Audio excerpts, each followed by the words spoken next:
ನಮಸ್ಕಾರ ವೀಕ್ಷಕರೇ, ನಾನು ನಾಗರಾಜ್ ಅಪ್ಸಂದ್ರ. ಧರ್ಮಸ್ಥಳ ಪ್ರಕರಣ ಮುಗದೇ ಹೋಯಿತು. ಈ ಒಂದು ಪ್ರಕರಣದಲ್ಲಿ ಯಾವುದೇ ಒಂದು ಸ್ಫೋಟಕ ವಿಚಾರಗಳು ಹೊರಗಡೆ ಬರ್ತಾ ಇಲ್ಲ. SIT ತನಿಖೆ ನಡೀತಾ ಇದ್ರೂ ಸಹ ಯಾರಿಗೂ ಏನೂ ಆಗ್ತಾ ಇಲ್ಲ. ಕೇವಲ ಈ ಒಂದು ಪ್ರಕರಣದಲ್ಲಿ ಇದುವರೆಗೂ ಚಿನ್ನಯ್ಯನ ಅರೆಸ್ಟ್ ಮಾತ್ರ ಆಯಿತು, ನಂತರ ಆತನಿಗೆ ಜಾಮೀನು ಕೂಡ ಸಿಕ್ಕಿ ಹೋಯಿತು. ಈ ಒಂದು ಪ್ರಕರಣದಲ್ಲಿ ಯಾರಿಗೂ ಶಿಕ್ಷೆ ಆಗಲ್ಲ.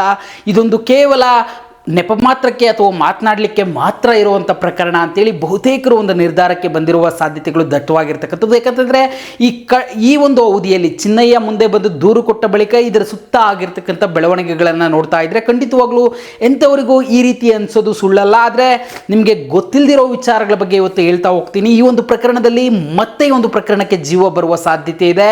ಈ ಜೀವ ಬಂದು ಸಾಕಷ್ಟು ರೋಚಕತೆಯನ್ನು ಅಥವಾ ಈ ಒಂದು ಪ್ರಕರಣ ಸಾಕಷ್ಟು ಇದುವರೆಗೂ ಏನು ಕುತೂಹಲಕಾರಿ ಅಂಶಗಳನ್ನು ಹೊರಗಡೆ ಆಗ್ತಾ ಇದೆ, ಇದಕ್ಕೆಲ್ಲಕ್ಕೂ ಮತ್ತಷ್ಟು ವೇಗ ಸಿಗುವ ಸಾಧ್ಯತೆ ಇದೆ. ಹಾಗಾದರೆ ಈ ಒಂದು ಪ್ರಕರಣದಲ್ಲಿ ಆಗ್ತಾ ಇರ್ತಕ್ಕಂಥ ಬೆಳವಣಿಗೆಗಳೇನು, ಯಾಕೆ ಈ ಒಂದು ಪ್ರಕರಣಕ್ಕೆ ಈಗ ಮತ್ತಷ್ಟು ವೇಗ ಸಿಗುತ್ತೆ ಅಂತೇಳಿ ನ್ಯೂಸ್ ಬಿಟ್ ಲೈವ್ ಇವತ್ತು ಹೇಳ್ತಾ ಇದೆ ಅಂತಂದರೆ ಅದಕ್ಕೊಂದಷ್ಟು ಕಾರಣಗಳಿದ್ದಾವೆ. ಆ ಕಾರಣಗಳನ್ನೆಲ್ಲ ನಿಮಗೆ ವಿವರಿಸ್ತಾ ಹೋಗ್ತೀನಿ. ಸಂಪೂರ್ಣವಾಗಿ ವಿಡಿಯೋನ ನೋಡ್ತಾ ಹೋಗಿ.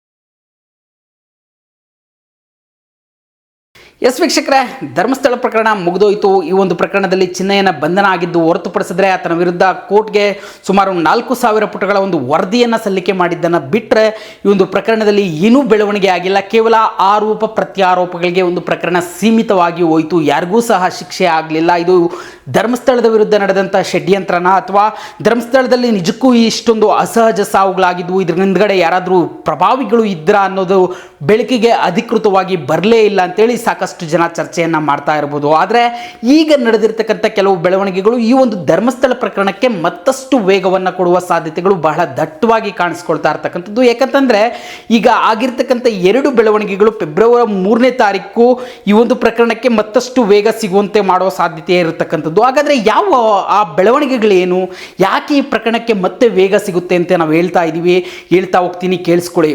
ಮೊದಲನೇದಾಗಿ ಈ ಒಂದು ಪ್ರಕರಣಕ್ಕೆ ಸಂಬಂಧಿಸಿದಂತೆ SIT ಯಾವುದೇ ರೀತಿಯ ಮಾಹಿತಿಯನ್ನು ಕೊಡ್ತಾ ಇಲ್ಲ ಅಂತೇಳಿ ಸರ್ಕಾರದ ಮುಖ್ಯ ಕಾರ್ಯದರ್ಶಿ ಆದಂಥ ಶಾಲಿನಿ ರಜನೀಶ್ ಅವರಿಗೆ ರಾಜ್ಯ ಮಹಿಳಾ ಆಯೋಗದ ಅಧ್ಯಕ್ಷರು ಒಂದು ಪತ್ರವನ್ನು ಬರೀತಾರೆ. SIT ಯಾವುದೇ ರೀತಿಯ ಉತ್ತರವನ್ನು ಈ ಒಂದು ಪ್ರಕರಣದಲ್ಲಿ ಆಗಿರ್ತಕ್ಕಂಥ ಬೆಳವಣಿಗೆಗಳ ಬಗ್ಗೆ ಯಾವುದೇ ಮಾಹಿತಿಯನ್ನು ಕೊಡ್ತಾ ಇಲ್ಲ. ನಾವು ಕೇಳಿದ್ರೂ ಸಹ ಅವರು ಯಾವುದೇ ರೀತಿಯ ಮಾಹಿತಿಯನ್ನು ಇದುವರೆಗೂ ಕೊಟ್ಟಿಲ್ಲ. ಹೀಗಾಗಿ ಸರ್ಕಾರ ಅವರಿಗೆ ಸೂಚನೆಯನ್ನು ಕೊಡಬೇಕು.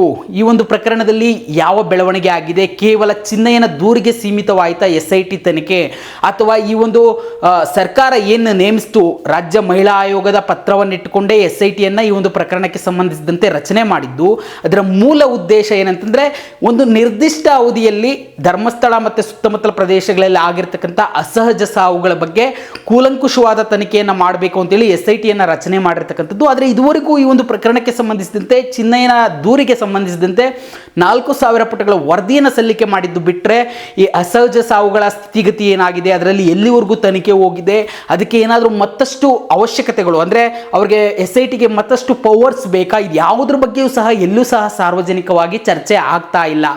ಹೀಗಾಗಿ ಇದಕ್ಕೆ ಸಂಬಂಧಿಸಿದಂತೆ ಉತ್ತರವನ್ನು ಕೊಡಿ. ರಾಜ್ಯ ಮಹಿಳಾ ಆಯೋಗಕ್ಕೆ ಆ ಉತ್ತರವನ್ನು ಪಡೆದುಕೊಳ್ಳುವ ಅಧಿಕಾರ ಇದೆ. ರಾಜ್ಯ ಮಹಿಳಾ ಆಯೋಗದ ಅಧ್ಯಕ್ಷರ ಹುದ್ದೆ ಏನಿದೆ ಇದು ನ್ಯಾಯಾಲಯಕ್ಕೆ ತತ್ಸಮಾನವಾದಂಥ ಹುದ್ದೆ. ಹೀಗಾಗಿ ಉತ್ತರವನ್ನು ಕೊಡಬೇಕು ಅಂತೇಳಿ SITಗೆ ಸೂಚಿಸಿ ಅಂತೇಳಿ ರಾಜ್ಯ ಮುಖ್ಯ ಕಾರ್ಯದರ್ಶಿಯವರಿಗೆ ರಾಜ್ಯ ಮಹಿಳಾ ಆಯೋಗದ ಅಧ್ಯಕ್ಷರು ಉತ್ತರವನ್ನು ಬರೆದಿರ್ತಕ್ಕಂಥದ್ದು ಒಂದು ಬೆಳವಣಿಗೆ. ಹೀಗಾಗಿ ಎಲ್ಲೋ ಒಂದು ಕಡೆ ಸರ್ಕಾರ ಒಂದು ಕ್ಲಿಷ್ಟಕರ ಪರಿಸ್ಥಿತಿಯಲ್ಲಿ ಅಥವಾ ಅನಿವಾರ್ಯ ಪರಿಸ್ಥಿತಿ, ಈ ಒಂದು ಪ್ರಕರಣದಲ್ಲಿ ಯಾವ ರೀತಿ ಬೆಳವಣಿಗೆಗಳ ಆಗ್ತಾ ಇದ್ದಾವೆ ಅನ್ನೋದನ್ನು ಹೇಳಲೇಬೇಕಾದಂಥ ಅನಿವಾರ್ಯ ಪರಿಸ್ಥಿತಿಗೆ ಸಿಕ್ಕಿ ಹಾಕ್ಕೊಂಡಿರ್ತಕ್ಕಂಥದ್ದು ಒಂದು ವಿಚಾರ. ಆದರೆ ಎರಡನೇ ವಿಚಾರ ಪ್ರಮುಖವಾಗಿ ಈ ಒಂದು ಪ್ರಕರಣಕ್ಕೆ ಸಂಬಂಧಿಸಿದಂತೆ ಸೌಜನ್ಯ ತಾಯಿ ಕುಸುಮಾವತಿ ಹೈಕೋರ್ಟ್ನಲ್ಲಿ ಒಂದು ಏನು ಸಾರ್ವಜನಿಕ ಹಿತಾಸಕ್ತಿಯ ಅರ್ಜಿಯನ್ನು ಸಲ್ಲಿಕೆ ಮಾಡಿದ್ರು.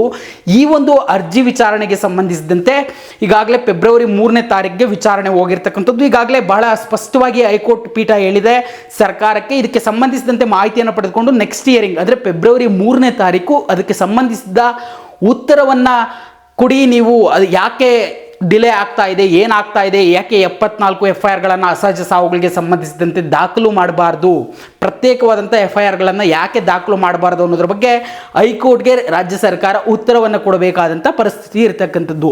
ಈ ಬೆಳವಣಿಗೆಗಳನ್ನು ನೋಡ್ತಾ ಇದ್ದರೆ ಏನು ನಾವು ನೀವುಗಳು ಇಷ್ಟು ದಿನ ಒಂದು ನಿರ್ಧಾರಕ್ಕೆ ಬಂದುಬಿಟ್ಟಿದ್ವಿ. ಧರ್ಮಸ್ಥಳ ಪ್ರಕರಣಕ್ಕೆ ಸಂಬಂಧಿಸಿದಂತೆ ಕೇವಲ ಆರೋಪ ಪ್ರತ್ಯಾರೋಪಗಳು ಮಾತ್ರ ಆಗ್ತಾ ಇದ್ದಾವೆ.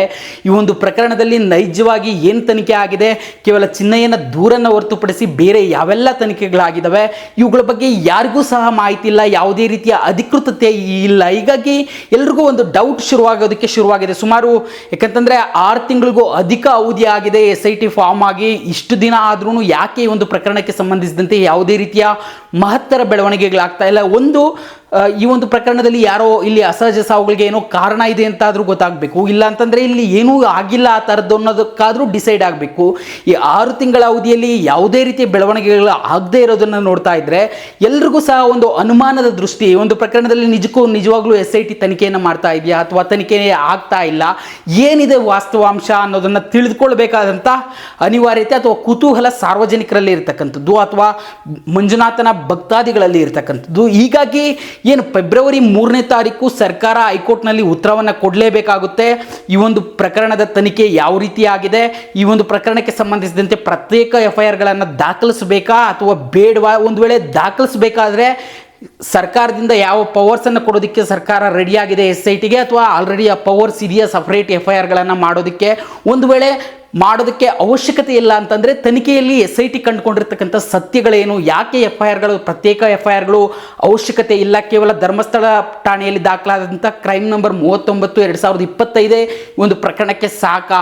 ಹೀಗೆ ಹಲವು ಪ್ರಶ್ನೆಗಳಿಗೆ ಸರ್ಕಾರ ಫೆಬ್ರವರಿ 3ನೇ ತಾರೀಕು ಉತ್ತರವನ್ನು ಹೈಕೋರ್ಟ್ನಲ್ಲಿ ಕೊಡಬೇಕಾದಂಥ ಅನಿವಾರ್ಯತೆ ಇರತಕ್ಕಂಥದ್ದು. ಹೀಗಾಗಿಯೇ ಹೇಳ್ತಾ ಇರತಕ್ಕಂಥದ್ದು, ಈ ಒಂದು ಪ್ರಕರಣಕ್ಕೆ ಸಂಬಂಧಿಸಿದಂತೆ ಸರ್ಕಾರ ಕೊಡುವ ಉತ್ತರವನ್ನು ಆಧರಿಸಿ ಈ ಒಂದು ಪ್ರಕರಣಕ್ಕೆ ಮತ್ತಷ್ಟು ವೇಗ ಸಿಗುವ ಸಾಧ್ಯತೆ ಇದೆ ಅಥವಾ ಒಂದು ತಾರ್ಕಿಕ ರೂಪಕ್ಕೆ ಈ ಒಂದು ಪ್ರಕರಣ ಹೋಗುವ ಸಾಧ್ಯತೆ ಇರತಕ್ಕಂಥದ್ದು. ಯಾಕಂತಂದರೆ ಕೋರ್ಟ್ಗೆ ಕೊಟ್ಟಂಥ ಮಾಹಿತಿ ಸುಳ್ಳು ಮಾಹಿತಿಯನ್ನು ಸರ್ಕಾರ ಕೊಡಲಿಕ್ಕೆ ಆಗಲ್ಲ. ಏನು ವಾಸ್ತವ ಇದೆ, ಏನು ತನಿಖೆ ಆಗಿದೆ, ತನಿಖೆಯ ಅವಶ್ಯಕತೆ ಇದೆಯಾ ಅಥವಾ ತನಿಖೆ ಮುಗಿದೋಗಿದೆಯಾ, ಇದರ ಮಾಹಿತಿಯನ್ನು ಸರ್ಕಾರ ಹೈಕೋರ್ಟ್ಗೆ ಫೆಬ್ರವರಿ 3ನೇ ತಾರೀಕು ಕೊಡಬೇಕಾಗುತ್ತೆ. ಹೀಗಾಗಿಯೇ ಹೇಳ್ತಾ ಇರ್ತಕ್ಕಂಥದ್ದು, ಫೆಬ್ರವರಿ 3ನೇ ತಾರೀಕು ಒಂದು ಧರ್ಮಸ್ಥಳ ಪ್ರಕರಣಕ್ಕೆ ಸಂಬಂಧಿಸಿದಂತೆ ಮತ್ತಷ್ಟು ವೇಗ ಸಿಗ್ಬೋದು ಅಥವಾ ಒಂದು ತಾರ್ಕಿಕ ರೂಪ ಅಂತೂ ಖಂಡಿತವಾಗ್ಲೂ ಸಿಗುವ ಸಾಧ್ಯತೆ ಇರತಕ್ಕಂಥದ್ದು. ಈ ಮಾಹಿತಿ ಇಷ್ಟ ಆಗಿದ್ರೆ ಈ ಕೂಡಲೇ ನ್ಯೂಸ್ ಬಿಟ್ .live ಅನ್ನು ಸಬ್ಸ್ಕ್ರೈಬ್ ಆಗಿ ಇದೇ ರೀತಿಯ ಸುದ್ದಿಗಳಿಗಾಗಿ ನೋಡ್ತಾ ಇರಿ ನ್ಯೂಸ್ ಬಿಟ್ .live.